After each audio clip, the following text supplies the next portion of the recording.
अर्थसंकल्प सादर करत असताना त्यांनी विरोध केला. ते म्हणाले निधी कुठं आणणार. मायमाऊलींनो, महाराष्ट्रातल्या जनतेवर निधी आणत असताना तुमचं माझं राज्याचं उत्पन्न देशामध्ये सगळ्यात चांगलं आहे. जीएसटी जास्त गोळा होतो. स्थूल उत्पन्न आपलं 43 लाख कोटीपेक्षा जास्त आहे.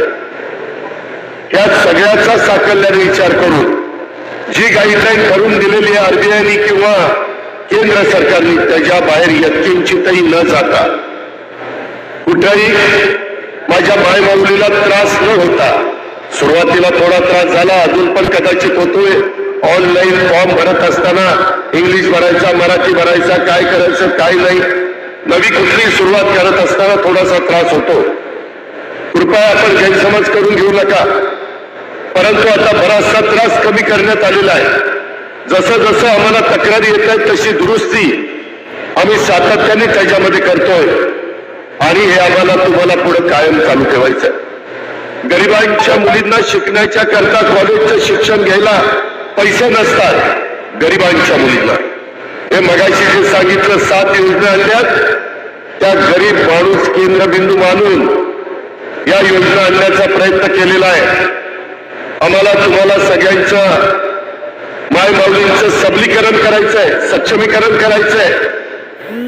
आता इतके दिवस मान सन्मान प्रतिष्ठा प्राप्त करून देण्याचं काम आम्ही केलं. त्यांना निर्णय प्रक्रियेमध्ये आम्ही घेतलं.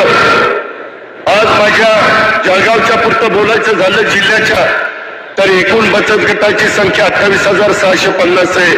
महिलांची संख्या 2,90,000 आहे. आणि लाभार्थी माझी लाडकी बहीण योजना, मुख्यमंत्री माझी लाडकी बहीण योजना, हे 5,34,000 अर्ज आलेले. अजूनही अर्ज येतील. मायमाऊलींनो, जरी त्या लाभामध्ये बसणाऱ्या काही महिला राहिलेल्या असतील तर घाबरू नका. त्यांनाही अजून फॉर्म भरता येतील.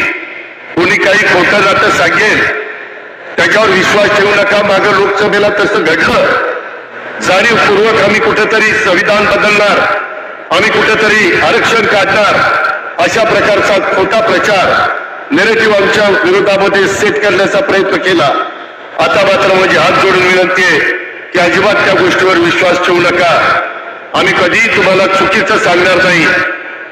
आम्ही स्पष्ट बोलणार आहे आणि घेतलेला निर्णय राबवणारी लोक आहोत. आम्ही कामाची माणसं आहोत. आम्ही नुसतं राजकारण करणारी माणसं नाहीये.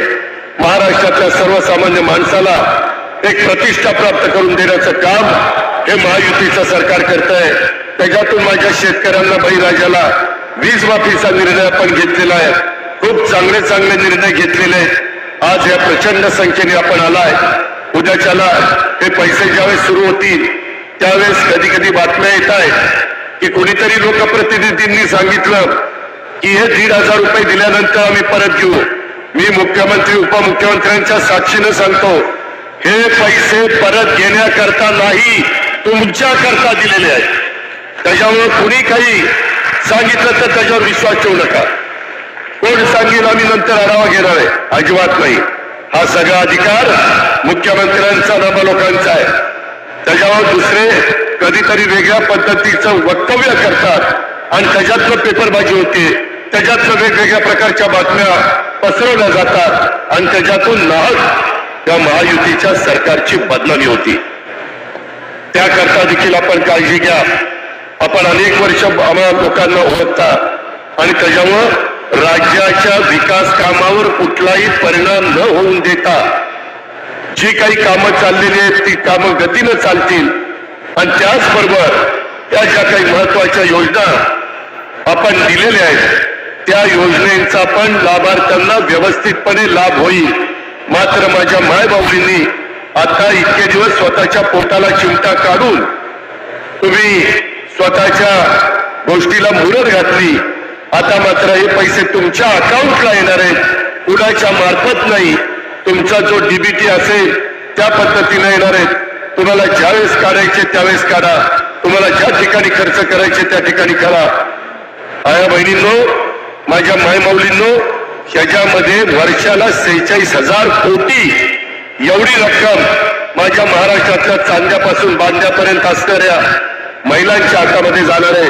हा पैसा माझ्या खेडोपाडी जाणार आहे, हा पैसा माझ्या शहरी भागामध्ये जाणार आहे आणि ते उद्याच्याला खर्च केल्यानंतर बाजारपेठेला उठावणार आहे, याही गोष्टीचा विसर आपण अजिबात पडून देऊ नका अशी माझी विनंती आहे. आज याला धरूनच आमच्या पालकमंत्री गुलाबराव पाटलांनी तिथं धरणगावला बालकवी ठोंबरे साहेबांचं त्याच्यामध्ये स्मारक घेतलेलं आहे, भूमिपूजन झालंय.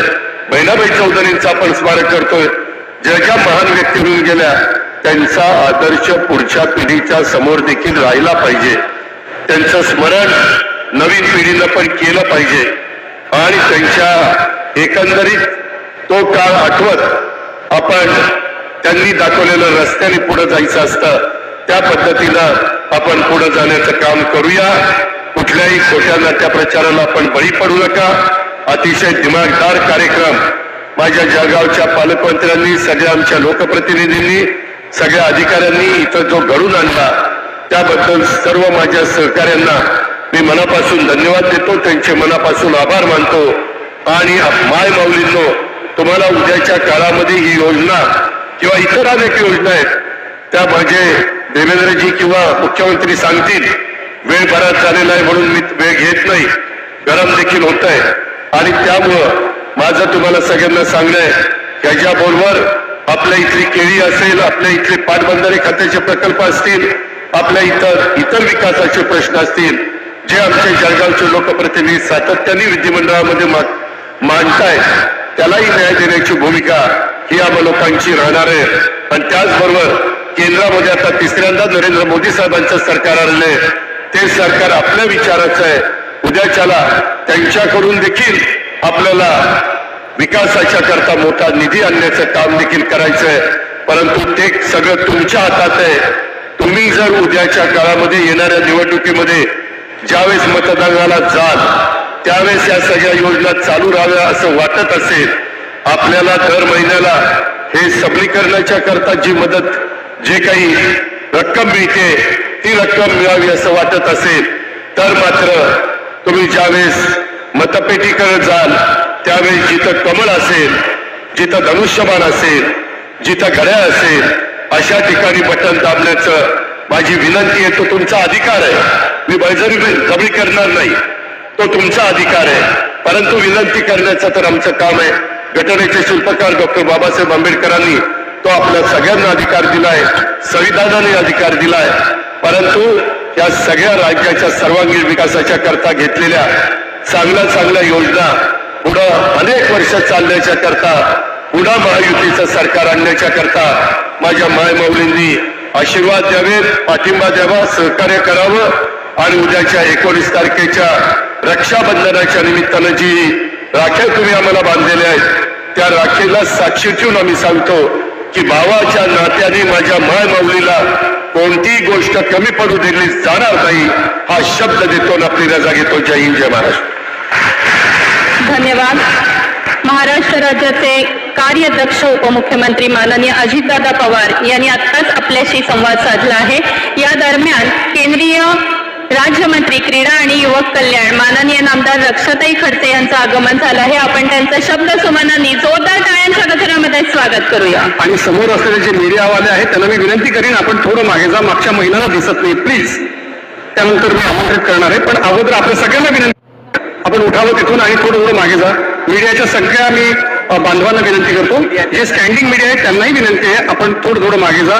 मागे भगिनींना दिसत नाही, विनंती करतो आपल्याला परत एकदा. जे स्टँडिंग आहे, जे बसलेले आहेत त्या सगळ्यांना विनंती आहे, आपण आणखी थोडं मागे जा. आज या ठिकाणी मुख्यमंत्री महिला सशक्तीकरण अभियानासाठी सगळे मान्यवर इथं आले आहेत. जिल्ह्यातले अनेक नेते आहेत. सगळ्यांनाच आपल्याशी संवाद साधायचा आहे, पण वेळेअभावी आपण त्यात थोडा बदल केला आहे आणि आता आपण वळणार आहोत पुढच्या मार्गदर्शनाकडे. विकासाची दूरदृष्टी लाभलेलं कुशल नेतृत्व म्हणजे उपमुख्यमंत्री माननीय नामदार देवेंद्रजी फडणवीस. सर, मी आपल्याला विनंती करते, आपण सगळ्या इथल्या उपस्थित असलेल्या भगिनींशी संवाद साधावा आणि मार्गदर्शन करावं.